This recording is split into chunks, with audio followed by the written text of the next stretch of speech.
did that. Okay. So JW, how'd you get into this thing with the iPad out on the road? This is cool. Well, the problem with most reps is when they go out into the field is, you want them to stay in the field. And if they're running back and forth to the office, and if you actually kept time of that, how many hours in that day that they're, crisscrossing across the highways to get back to the office to either drop off materials, add agreements, checks, so on and so forth, it only makes sense that the iPad be used as a tool, because when they're in the field, they're never without everything they need. There's nothing on this iPad that they don't have with them that they would have to go back to the office for. And that alone probably saves somewhere in the neighborhood of 2 to 3 hours every single day.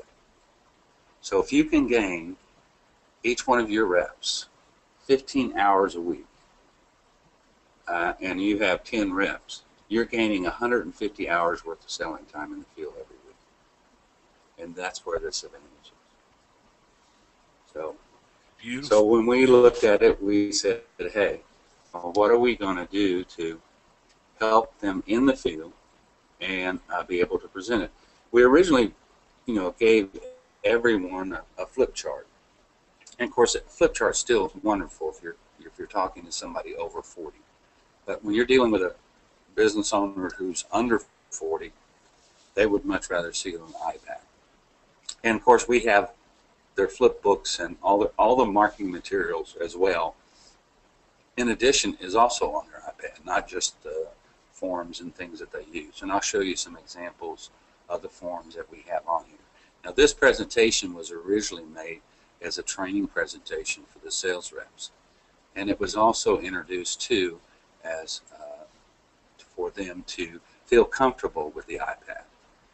And when we had our meeting, we had everyone bring their iPads, and we actually went through step by step and showed them how to access any of these forms. So that gave us a chance to find out who was the slower of the group and who was the ones that proceeded. And Did you make iPad ownership mandatory on a sales team? well, what we did is, in this particular case that we're talking about right now, the company actually bought the iPads, and they have a very low monthly cost of $25 a month for the data. Now you have to realize that, again, it's not like a cell phone where you're using a lot of minutes. This is a little bit different because, again, most of your data that you're using is primarily when you do downloads. Now, of course, these are 3Gs, and they're also Wi-Fi as well. So, of course, when we're downloading, we download in the office on the Wi-Fi, and then that doesn't even count against your data plan at all because you're on Wi-Fi. Got it. So anyway, this is primarily a training video for them. And one of the reasons that I put it together, and the reason it's in this format, is that we also had handouts. And we wanted the handouts, to be 8.5 by 11, not 11 by 8.5. That just makes it easier for them to keep it in their notebooks and so on and so forth. And we also gave them, a step-by-step version for this for them to hang on to too, like an instruction manual. So let's proceed, and we'll take a look at what this is bringing to our teams. First of all, we asked each one of them, in this particular case it was moneysavermag.com, we asked them and told them that we needed help with the insertion orders. This got them involved, and we also showed them examples of errors that were being made on the insertion orders. And the reason we did this is we just wanted to bring it to their attention and show them that this data that we're capturing that they give us is extremely important. Gee, you must have been the only guys in the world, only company in this industry that was having trouble with accuracy on the insertion. yeah, I'm sure. The new iPad form, for insertion orders, that was one of the things that we talked about. This is their insertion order. And of course, what's nice about this on the iPad is that all of the empty boxes fill in gray. So you actually know what you need. And some of the things I'll show you that was super important to us is that too. You know, we added the line of the industry, if you notice the second line to the far right, Mm-hmm. and also at the bottom with the email. Now that two information, and of course the contact name, was extremely important to us for several reasons. We wanted the industry information where we put the SIC codes there, because if we do a home improvement section down the road, we're going to capture all the SIC codes of those people that's in that coding, and we'll send them out a notice and say, hey, next month is our home improvement section. Reserve your space today. See your rep. Call today, whatever the case may be. So when the rep went in to talk to them, they say, hey, I got an email about that home improvement. Yeah, I want a quarter of a page reserved for me. No problem. So it helped the sales reps go in because, again, the customer was bringing that up. The only way I know you can do that is capture the SIC codes and put them in, home improvement category, and then, that way you can get to them, as well as the email. You can't really get to them unless you have that email. And of course, we had a few problems, and I wanted to point those out to you on this form as well, so that way you would know that. Also, when again, all the fields are highlighted, including the payment, the check, the credit card, and the payment due is all, again, filled out on this. And as well as the customer at the bottom takes their finger and actually signs the insertion order at the bottom of the iPad. Now that's The customer signs with his finger. the customer signs at the bottom with his finger. And then the nice thing about this particular application is that when you get done, you flatten it so there's no changes can be made on it. And at that point, you email a copy to the customer. You can email a copy to accounting department and also to the art department, so they know what the schedule is and so on and so forth. Now, down at the bottom where it says advertising program, we use volume numbers, and I'll explain a little bit later why we use volume numbers. And the reason that we do, when you do this and you put in there 8 times, it will actually populate down there, 8 insertion orders or 13 or 26. It'll actually go all the way down and fill in that, so that way so they don't even have to mess with it. It fills in automatically. So it makes it a lot easier. Mm-hmm. So, but anyway, the next slide will go on, and I'll show you a couple other things. Hey, JW, can I Sure. interrupt you just for Sure. a second? Sure. Okay? You're fading in and fading out. It's almost like you're getting closer and further away from the mic. Is that Oh, the fact, or is that just our connection? must be the connection because I've got a headset on with a mic Yeah, on. that's what I thought. Okay, Yeah. I just wanted to check that. If you Yeah. listen to this recording, you'll know what I'm talking about. Oh, okay. Okay.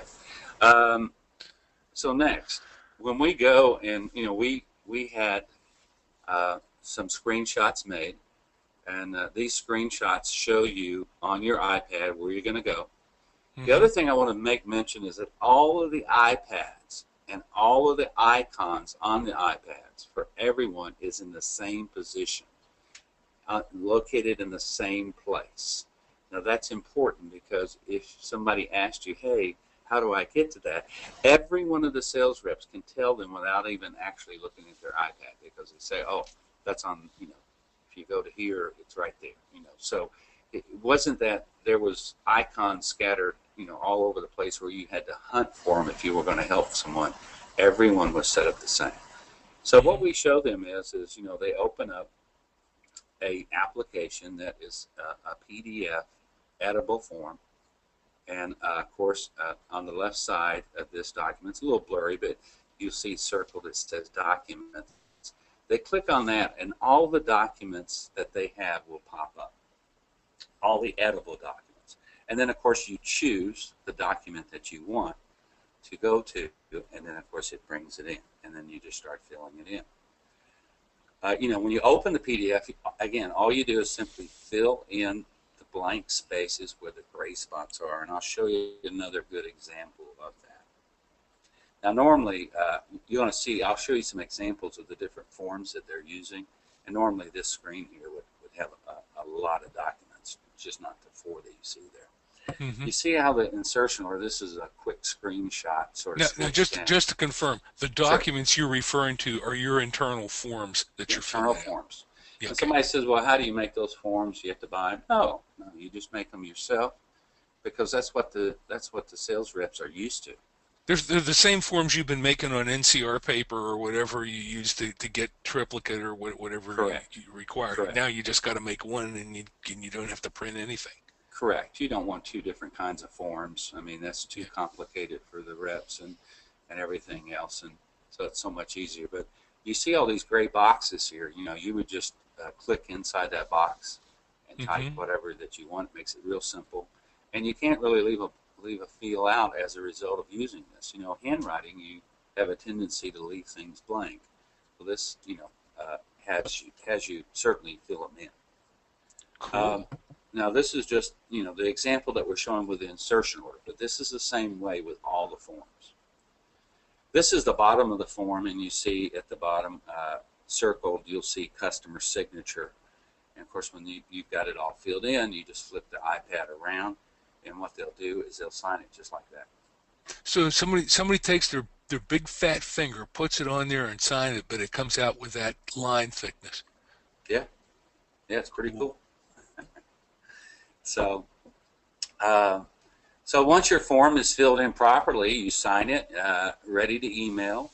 You click on the send button, which is in the upper right-hand corner of the iPad, and it's sent to email. And then, of course, you can you certainly want to flatten it before you do it. That's in the bottom left-hand screen where you flatten a copy. That means no changes can be made to it once it's flattened.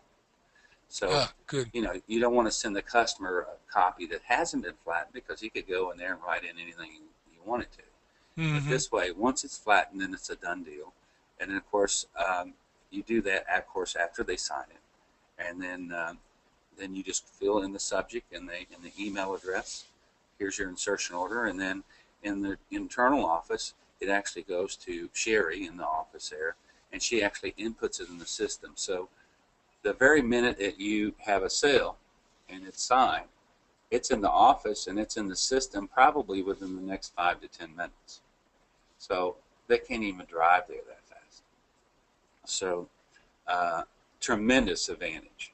And just like anything else, originally some of the salespeople may be a little bit hesitant. They love it. They absolutely love it. I'm going to guess that the iPads were taken away, they would be so much more inefficient, and the sales reps would probably revolt at this point. That's how much they love it. And I'm even, curious. Did you get yeah, much pushback going into it?